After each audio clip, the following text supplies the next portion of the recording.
Assalamualaikum warahmatullahi wabarakatuh. Perkenalkan, nama saya Indri Kusmiawati. Di sini saya akan menjelaskan tentang bukti audit. Nah, apa itu bukti audit?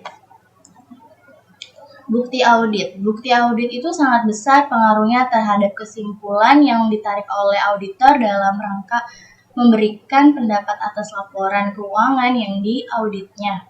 Oleh karena itu, audit harus mengumpulkan dan mengevaluasi bukti yang cukup dan kompeten agar kesimpulan yang diambil tidak menyesatkan bagi pihak pemakai dan juga untuk menghindari dari tuntutan pihak-pihak yang berkepentingan di kemudian hari apabila pendapat dan yang diberikan tidak pas.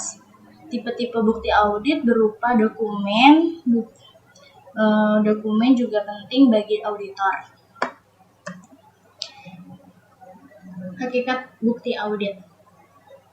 Keputusan utama yang harus ditekankan oleh auditor dalam menyangkut banyaknya bukti pendukung yang memadai untuk dikumpulkan agar auditor merasa yakin bahwasannya unsur-unsur laporan keuangan dan semua laporan lain dari klien dibuat sewajarnya.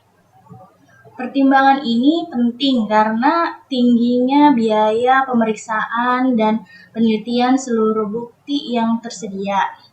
Adapun pengertian dari bukti audit, segala informasi yang mendukung agar angka-angka atau informasi lain disajikan dalam laporan keuangan yang dapat digunakan oleh auditor sebagai dasar yang layak untuk menyatakan pendapat. Bukti audit yang mendukung laporan keuangan terdiri dari atas akuntansi semua informasi penggunaan yang tersedia bagi auditor. Oke, next. Keputusan bahan bukti audit. Keputusan auditor mengenai bukti pendukung audit dapat dipisahkan menjadi 4 golongan, yaitu apa saja? 1. Prosedur audit mana yang akan digunakan. 2. Jumlah sampel yang akan dipilih untuk suatu prosedur tertentu. 3. Item transaksi transaksi mana yang akan dipilih dari keseluruhan dan populasi. 4. Kapan prosedur-prosedur itu akan dilaksanakan. Oke, next. Keadaan bukti audit yang menyimpulkan. Nah, ada 3 faktor penentu dari bukti yang menyangkut, yaitu 1. Kompetensi. Nah, apa itu kompetensi?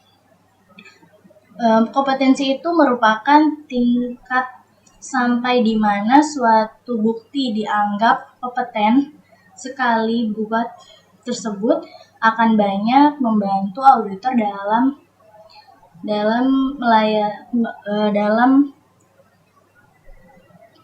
meyakinkan bahwasanya laporan keuangan disajikan dengan wajar. 2. Kecukupan bukti. Kecukupan bukti itu diperoleh akan menentukan apakah bukti ini cukup. Karena itu ukuran sampel yang dipilih oleh auditor adalah penting dalam menentukan cukup bukti atau tidak. 3. Ketepatan waktu. Ketepatan waktu dari buku audit. Audit itu sangat dicangkup oleh audit. Biasanya bukti audit untuk memeriksa neraca akan lebih meyakinkan apabila buku itu dapat sekedar mungkin dengan tanggal atau neraca. Contohnya bisa kita ambil dari sini. Penghitungan auditor